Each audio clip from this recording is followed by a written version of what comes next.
Subukan mo na bang magluto ng chicken menudo? Kung hindi ba, para sa'yo ang video to. Tara, samahan mo ako. Magluluto tayo ng chicken menudo. Simulan natin ating pagluluto. Unang ginawa ko dito ay nagpainit ako ng kawali. At nang uminit na, magsimula na tayo mag-isa. Unang ilalagay ko nga dito, itong ating bawang. At isusunod naman natin itong ating sibuyas. Ang gagawin natin dito sa ating panggisang sangkap ay papalabasin natin yung aroma nito. Kapag ganito na itsura ng ating sangkap panggisa, lumambot na ito at lumabas na nga yung aroma nito, isusunod naman natin ilalagay itong ating na-marinate na chicken. Bali ito yung chicken ay binabad ko na ito sa toyo, kalamansi at saka pepper o pamitang durog. Ang ginagawa ko lang dito ay dahan-dahan ko lang ito inilalagay para hindi sumama yung ating pinagbabaran. Matapos natin mailagay itong ating mga na-marinate na chicken, ay igigisa natin to o sisir natin to hanggang sa magkulay light brown ang kulay nito katulad na nakikita nyo.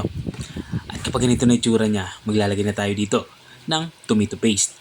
Gagawin lang natin dito sa tomato paste ay igigisa na din natin to para mabawasan yung asim nito. Medyo maasim nga ito dahil concentrated. Matapos natin maigisa ay halo lang natin ito dito sa ating karneng manok. At bago ko nga pala makalimutan, ang ating ginagamit na karneng manok dito ay pitso o breast part. Bali 1 kilo ito mahigit. At naglagay na din ako dito ng chicken cube para mas maging malasa nga ang ating nilulutong ulam. Tapos kung madurog itong ating chicken cube ay hinalo ko na ito dito sa ating karneng manok. At dito naman sa parte ito naglalagay na ako ng tomato sauce. Bali pangalawa sa pinakamalit na pakete nga ng tomato sauce yung aking ginagamit dito. Inubos ko na ito.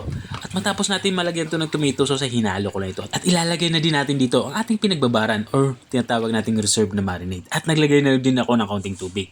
Matapos kung malagyan ng kaunting tubig ay tatakpan natin ito. Lulutuin lang natin ito ng mga 15 minutes. Mabilis lang naman maluto itong ating karneng manok. Makalipas nga ng 15 minutes ay binuksan ko na nga ito. Kung nakikita nyo ay halos may gana din yung sabaw. Pero hindi pa tayo tapos sa ating pagluluto. Lagay na din natin sa parte ito ang ating gulay na panghalo. Mayroon tayo dito ang patatas. Saka itong ating carrots. Luwa ko lang ito ng maliliit. Katulad na nakikita nyo. At matapos kung mailagay itong ating patatas sa carrots, hinalo ko ito pa ilalim para madali ito maluto. At tatakpan natin ito, lulutuin natin ito ng mga 5 minuto. Mabilis lang naman maluto ito. At makalipas nga ng 5 minuto ay binuksan ko na nga ito. Dahil ilalagay ko na nga itong iba pang nating sangkap. Mayroon tayo ditong atay ng manok. At dahil nga chicken menudo ang ating niluluto din ang aking inilalagay dito. At kung nanonood ka pa rin hanggang dito sa parte ng aking video, ibig sabihin ay interesado ka sa aking niluluto. Baka pwede mo naman i-comment kung taga saan ka para alam ko kung hanggang saan umabot ang aking video. Balik tayo dito sa ating nilulutong ulam. Matapos ko nga mailagay yung chicken hotdog saka itong ating atay ng manok ay tinakpan ko nga ito at pinakulo ko lang ito ng mga 3 minuto. Makalipas nga ng 3 minuto dito naman sa parte ito ay magsisimula na ako magtimpla. Maglalagay ako dito ng kaunting patis saka itong ating asukal. Ang asukal naman ay pambalansi sa lasa ng ating nilulutong ulam.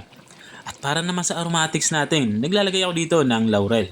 At para naman may spicy na lasa, dinagdagan ko ang ating inilagay na black pepper or paminang durog. At dahil nga menudo ang ating niluluto, hindi mawawala yung pasas sa itong ating bell pepper. Pinahuli ko nga itong inilagay dahil madali lang naman ito maluto.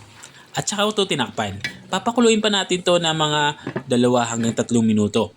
Makuha lang natin yung lapot na gusto natin sa ating sabaw. At makalipas nga ng 3 minuto ay binuksan ko na nga ito. Kung nakikita nyo, halos naiga na nga yung sabaw. At dito naman ay lutong-luto na nga itong ating ulam pananghalian. Ito na nga yung ating chicken menudo.